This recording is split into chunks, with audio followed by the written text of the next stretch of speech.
So today we're ending our series on Back to Basics. We started with God is, and what is God? God is principle, creator, divine, law, expression, everything, unchangeable, all the good, right? God the good, omnipotent, that's what we say. It's source of everything that is. And then we looked at the I am, which is that Christ consciousness within us, that divine spark of life, that when we connect with the principle of divine mind, then we become the vessel for all of the action in the world to unfold. And then we looked at I think, and Rick did a fabulous job on that one.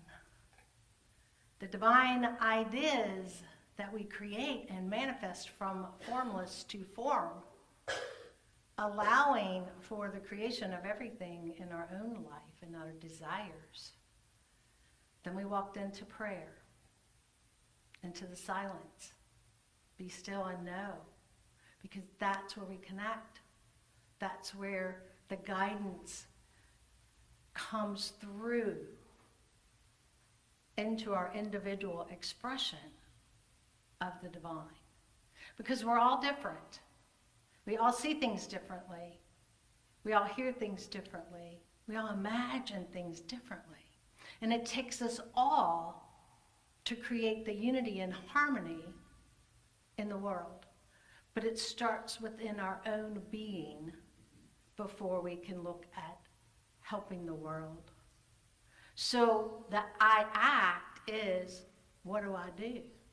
With all of this that has come before us these last 5 weeks, because we had some fun in between with the Sunday service of music last week.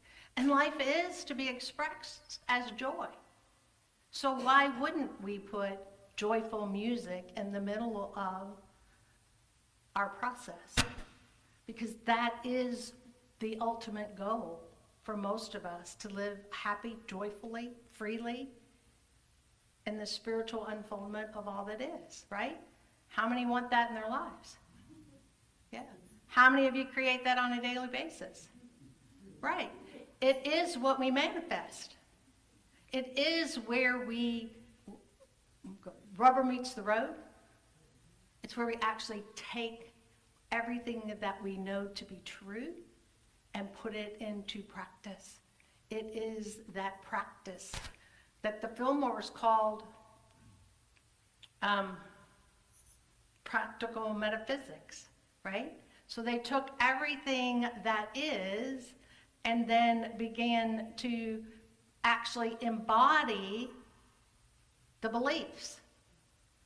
Now here's where it can get tricky for some of us, as you know, those that read the book from Paul Smith about who we are in the Western civilization. Because our forefathers in the United States created this great nation based in a limited thinking, religious concept of what many call Christianity, without the knowledge that they were limiting the beliefs. And so it's time for us to let go of that and realize that all beings have the right to spiritual freedom. Just as our song said, we've been in the desert for too long. Now it's time for us all to be free. And we do that through our own actions, by changing our belief systems to embody spirituality, to embrace the oneness of all that is, and to create and manifest the ideas in our own daily living as peaceful presence and taking right action, right? So when you go into discernment, if you have a question of, okay, what am I doing now? What is today going to bring me? What is the question that you're asking? And are you listening?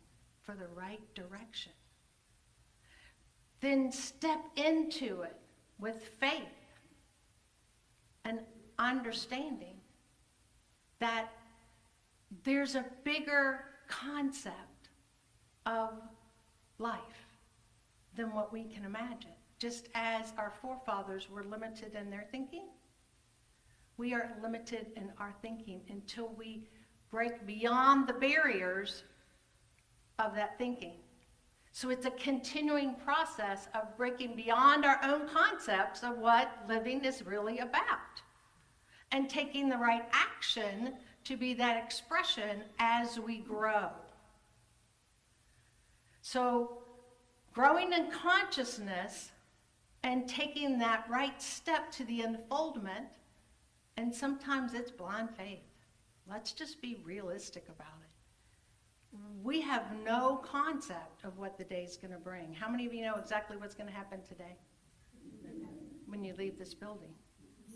None of us. So we have to have faith with understanding that what we are manifesting in our life is for good, for our own unique self, because we're all different. And if you're in a relationship with somebody, you have to come into harmony to be in that relationship for the unfoldment and the path to go as harmony and in unity, right? Because if you're going one way and your partner's going the other way, where are you going to meet? So you have to have open conversations when you're in relationships. And that's an important part of who we are, because as a human being, we like to run in packs. It's why we're in this community, right? Because we all need to be part of each other. We're our unique self, and we have a human need to be part of something bigger than ourselves. And that's why we all come to this community, to create and manifest that need and that growth and that process of being alive. So as we continue with our own purpose, we have to have an awareness of who we are and what our gifts are. And the way that we discern that is through the silence, right? And some of us know we have natural gifts, right? Because we have some beautiful artists in this community. And that's your natural gift. And you use it to create and manifest your life. So honing in on those natural abilities is a way for you to allow the unfoldment without the conflict of trying to be something that you're not, right? How many of you have ever tried to do something that is not in your character? Was it disastrous? Yeah, it pretty much is. And so allowing for that purpose to be that natural, innate ability of who we are, and to tap into that and to use it, to create that formless into the form of who you are on a daily basis, and live from that perspective, from that power, because it really is very powerful. You know, for me, I'm very analytical, I'm very mathematical, right? And so on a daily basis, when I look at things, I look at the big scope and try to figure out, okay, now what's the process that's going to get us from A to B really quickly? Because I don't like all the in-between stuff, because that's just noise. I want to go from A to B, and I want to get there as quick as possible without all the noise. And so I know that about myself. And so I use that gift to discern and create business consulting as a way to help other people get the clutter out of their life and out of their businesses, right? So to really be impactful in what I do, I have to go into my inner self and ask for the guidance. You know, when I'm working in some business somewhere going, okay, Lord help me, because this is a mess. How am I going to figure this one out? You got to guide me through the steps, because I don't know the way. And the way unfolds. That is how I've always been able to do what I do. Just like when I came here, 6 years ago, right? The community was very small. It was going through lots of pain. And so all I said was, Spirit, how do I allow for the good and the essence of all that is as this community and continues to unfold as this community? How do we create that together? Because I don't want to create it by myself, because that's no fun. Been there, done that. But how do we do that together? How do we embrace all of our talents, all of the good that we are, and allow it to move in and through and up to support each and every one of us in our own way? Right? And look, it's a beautiful way to be alive, because we're all doing our own thing. And it's not a burden to any one of us. And that's what makes it special. And so looking at your gifts, how do I use my gifts to act and be the expression of all the good in the world? Now, some of you may want to go out and be a part of a bigger concept to change the world. And that's great. Social justice is a big part of who we are. Do what you're called to do, and do it well. And keep in mind that there's the greater good for all. There's no right or wrong. This is where we tend to mess up. We tend to say, this is right and this is wrong. Anybody ever done that? Anybody ever thought they did something wrong and then hung on to it forever and a day? Or maybe still have it playing an old record in their mind? It's okay. Mistakes get made. It happens. Clean it up. If you said something wrong or you did something wrong, clean it up. Grow through it, be it, own it, and move on. Don't live in the wallow forever. It's not fun. And so, as we continue to step in and create our daily expressions of God, and we do it naturally, Charles Fillmore tells us in the book Christian Science, the highest and best work of the imagination is the marvelous transformation that is the work of character. That's where real transformation happens, is in the daily work. It's not a miraculous thing that one day you're just going to wake up and everything's going to be perfect in life. Yeah, okay. Live with that one. It's an aspiration for all of us. And the fact is, we have to live it every day. And how do we do that?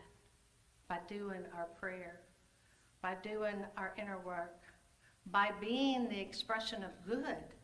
And so when those thoughts of lack and limitation and unworthiness or right and wrong, the wrong comes in, we got to look at it. Don't ignore it, because it's telling you that there's something there. There's a belief there, and you got to work through it. That's the shadow work. That's the part that can get ucky, right? Where did that belief come from, that I'm not worthy? Where did that belief come from, that I'm not good enough? What is the belief for you? You got to dig deep sometimes, and it may come as layers, right? The most recent one, experience that you've had that shows up as that, whatever that is the easy one. but you got to deal with that layer. And then you got to keep going until you get to the root of where the belief set in. Because that's what you got to dig out. And that is not always fun, but you got to do it anyways. And how do you do that? You really got to look at it. What was said to me, or what impression, because this is where mine comes in, it's more, what impression did I get from somebody saying something that I took on as a belief? And point an example. Growing up in Unity, my parents were very conscious of how we were treated as children of God. And so they really did not put right and wrong on us in shame. I'm very blessed for that. And at that same time, when I was 8, I was in Sunday school, and they were talking about the thoughts and creation in our mind. I had a cold. It was about this time of year. You know, allergies set in and all that human stuff that we have. And so I sat in contemplation for about 30 years, trying to figure out how I created the common cold. But to an 8-year-old that was looking at this adult who was teaching them the principles of creative mind, and I had a cold, and the dis-ease in my body is what I create, is what I was told. I took that literally at age 8 because that's what you do, right? And so it took me a long time to peel back the layers when I was facing a very serious illness, to peel back the layers to figure out that that belief in disease that I created came at 8 years old. But I finally got to it, and I dug it out. And from that point on, the illness in the physical body was no longer relevant, right? So I went from being in bed, paralyzed, to today, being here, living life to its fullest, moving, thinking without pain. It's a miracle. The miracle came because I had to change what I thought was a belief from 8 years old. That's the work that we have to do. That's the actions that we have to take. We really have to get in and look at who we are. Is it true? And if it's not true, then figure out where the belief came from and change it. Dig it out. Know that that is not your truth. Stop carrying it. Let it go. And begin to create a new belief. A new way of being yourself. An expression of the divine that is unique and that has a purpose that is always unfolding for your greater good and for the greater good of your family, for the greater good of this community, and for the greater good of the world. Because in Unity, what we teach is the living curriculum of life, and it starts within us. It moves to our family circle. It moves to our community circle, which for most of us is this community. And then it moves into the bigger picture of the world. We cannot go from me to the world without some steps in between, because it's the unfoldment of our own consciousness that we have to allow to happen. So that's how we act. These are our creative power. So the question for homework, where's Reverend Gwen still on vacation? Are you ready and willing to transform your life? Are you ready to go into the divine and ask for the guidance, the collective wisdom that is yours, to allow your life to take hold, to bring you all the joy and happiness that you already have and just are unaware of? It's already there. It's waiting for you to become aware and to take the right action to bring it from the formless into form. I love you. I bless you. I behold the living Christ in each of you.